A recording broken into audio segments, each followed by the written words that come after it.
Watching the Olympics can be inspiring, but there's a story I stumbled upon here in St. Louis that is equally inspiring. A husband and wife powerlifting duo with more accolades than you can count. Michael and Heather Gurnow are here with us, and it is so great to see you. And I got to go, full disclosure, oddly enough, Michael grew up in my hometown, New Madrid. He's much younger than I am. But when I asked my mom and my sister, I'm like, do you guys remember this guy? Here's what they both said. Super smart and tiny, kind of scrawny. Are you sure this is the same different guy? It's got to be a different guy. And I'm like, no. This is the whole story. So welcome, and please tell me what led to this crazy transformation. It was a cascading effect. It started with her transformation. And yeah. It just contagious. So perhaps we should tell her story first. So Heather, tell me your story. Okay. My mother passed away in 2016 from health-related issues. She was the driving force for me to get my life on track. I was nearly 300 pounds at the time. So I started looking into dropping that weight because I did not want to be go down the same path as she did. Yeah. So, yeah. So did you start walking on a treadmill? Did you even know which way to go? I did not. I sure did not. I started walking down the road, and I was in college at the time. I was up at SEMO, and I had a trainer in the rec center. She showed me a few things, and then it just kind of led into the weight room.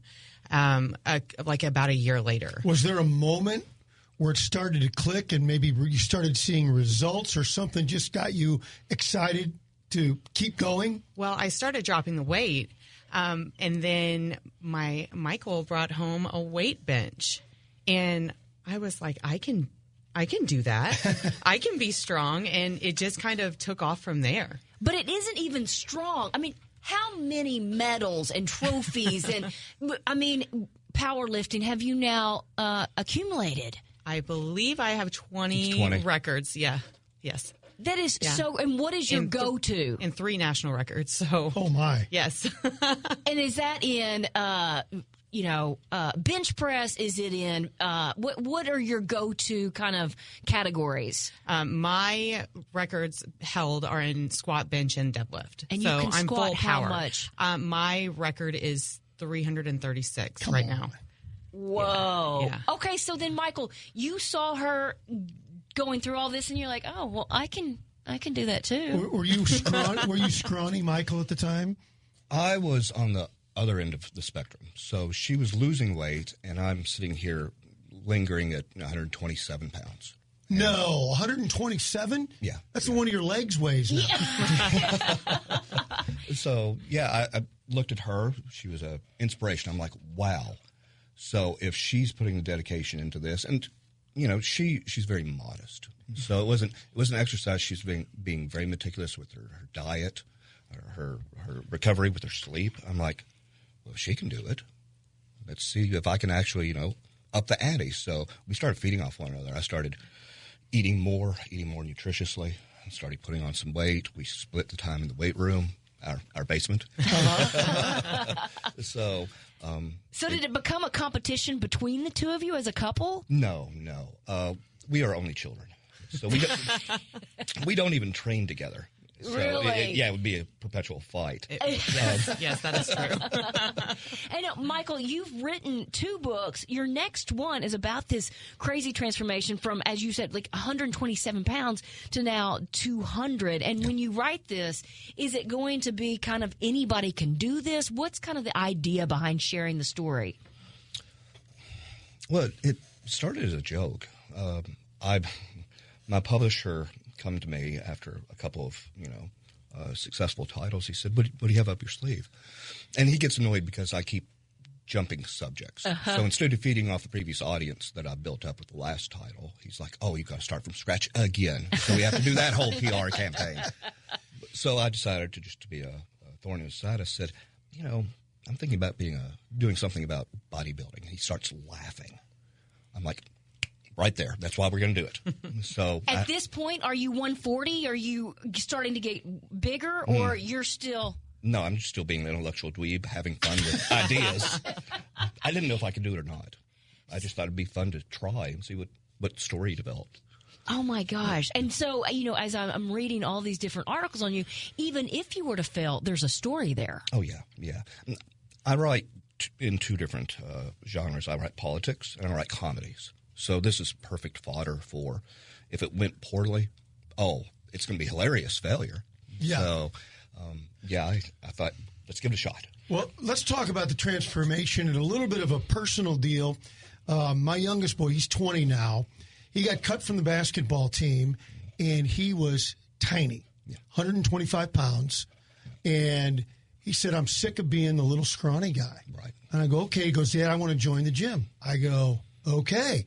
And on his own, he's in 2 years, he's put on 40 pounds of muscle, looks fantastic, and he's an inspiration to me. Yeah. And that sounds like that's kind of your story when you say, this is what I'm going to do, and you drive yourself. Yeah, I think it's amazing. Oh, thank you. I appreciate it. Yeah, there's an, I think, inherent still in the male psyche. I can count the number of times on my hand someone just said something because I was scrawny that just sort of picked at me, and it builds up over time. And you get tired of it. You do. Yeah. You do. So, I'm sitting here going, I bought her a weight bench. It's sitting there. Give it a shot. It's an excuse to try. So in the beginning, because now you have so many trophies as well, what could you bench press when you started? Oh, not even my own body weight.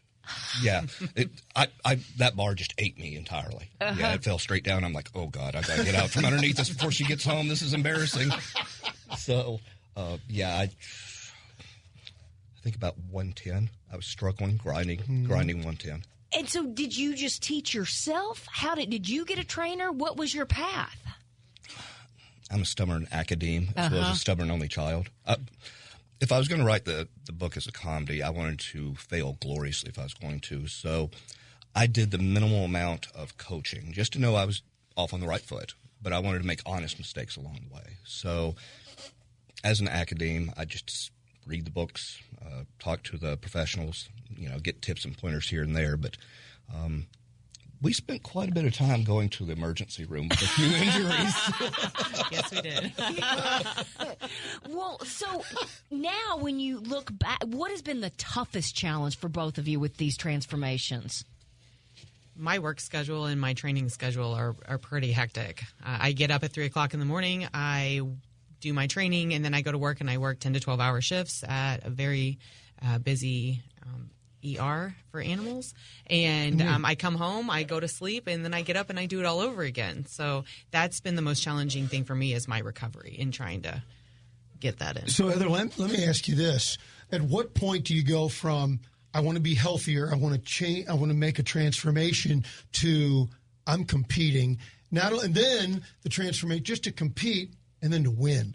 Tell me about that journey. In the beginning, it was, I want to get smaller and, lose this weight, be healthy. And then I started following a few people on Instagram that were very big powerlifters, and kind of watching their progress. And I thought, I could do that. I could get bigger. They say take up space for females, which is actually debunking the myth that women in the weight room, if you pick up a weight, you're going to look like, big, bulky man, which that is not going to happen. I don't look like a big, bulky man. So, and I can deadlift 400 pounds. So, I talked with some people, and I realigned my training, and I talked with my husband, and he said, I wanted to do my first competition, and he said, I don't think you're ready for that. And I balled my fists up as an only child and said, no, I want to do it. And he said, no, just wait. And I waited, and I broke every state record that was on the books. Amazing. So I would not be where I am without my husband. Michael, you're the academic guy. How does that happen from doing it to get healthy and then immediately be really good at it? Oh. Well, maybe not immediately is the right word, but you know what I mean. No, it was. You jump in and It was immediate for her. Let's not get this twisted. I tell people when I have to explain the phenomenon that is her. She started late. She just shattered every record that conceivably she encountered. I mean, we would walk into shows, and when she would walk in, we could hear visible moans from the competitors. They were hoping she wouldn't show up. Going you down. know? I like that, Heather. She's just. I tell people that watch football, she is the Lamar Jackson of female powerlifting. But for people that don't know sports, she's an X-Man. I mean, she's a mutant. Her strength is so disproportionate to female standards that it's mind-blowing. So I got a hint. The reason I said you might want to wait on that first show, and she got very frustrated because she just wanted to prove to herself she could get on the platform. But what she didn't know is I'd already looked up the numbers. I saw what she was lifting down in our basement. I'm like, oh, she's close. If I could get her to just wait a little bit longer and train a few more months, she'll be over that. And I didn't tell her what I was up to. Smart. Yeah. Smart. So do you get off on the competition? Oh, my. Yes. That's a thrill ride. You have no idea.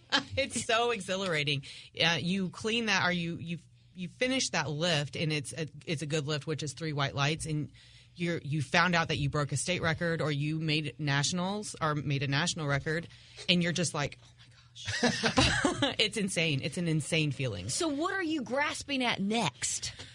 Right now, I'm taking a little time off, but I have a 500-pound deadlift in the horizon, so that's what I'm working for. And how many hours do you guys spend in the gym? I spend less than he does. I spend about 8 hours a week, maybe? Oh, boy. Oh, yeah. 8 to 10, depending on... You're going to call her the mutant. Go ahead. The mutant can sit here and dial it in 45-minute sessions. You know? Yeah. I'm in there just to keep up with her so I don't embarrass myself. 4 to 5 hours a day. Really? Okay. So are you also doing bodybuilding competitions? No. That's just power. The training for powerlifting to bodybuilding is completely opposite. You go different directions. So, yeah. You can transition, but it would take months onto years to be able to shift that training around. Yeah, I want to know, Michael, if you've been back to New Madrid for a high school reunion, and if so, did anybody even recognize you? No, I have not. So I've thought about that. Some of our peers from back home, they've contacted me over social media saying, wow, that's phenomenal. You know, if I was sitting next to you, I probably would have no idea. I said, well, you know, it's a witness protection program, of course. Yeah. We're talking to Michael and Heather Gurnow, who are a powerlifting duo. And will there ever be powerlifting in the Olympics? We wish. Yeah. We wish. Our Olympics is the Arnold Sports Festival. There's many different federations compete at that, and that's the big thing for us. But the Olympics... maybe one day when they let us in. And Michael, what is your advice to somebody that is sitting here thinking a transformation like this from 127 pounds, scrawny to brawny, as you have put it, to this 200-pound, I mean, what do you have, a 1% body fat on you? What do you say to people about this? Is it, I mean, it's obviously possible. Yeah. And they asked for the same reason that I thought, I'm going to try this, is we see these Hollywood transformations constantly. Mm-hmm. So when I see Ryan Gosling go from, average Joe to his next film, he's shredded, I'm like, they're mortal. I know they are. This is possible. And so my advice for the Scrawnies, eat. And that's easier said than done. The way you build up an appetite is the more calories you burn, the more your body's going to want to eat. So there's that. But also, when you're full, take another bite. Wow.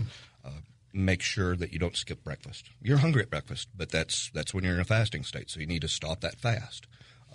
Eat right before you go to bed, so you have food on your stomach, so you're not already going into a fasting state. Just little tricks and tips along the way. Yeah. Well, you guys, congratulations to both of you. Good luck in the next big competition, and thank you so much for sharing your story with us. Thank you for having us. Thank you for having us.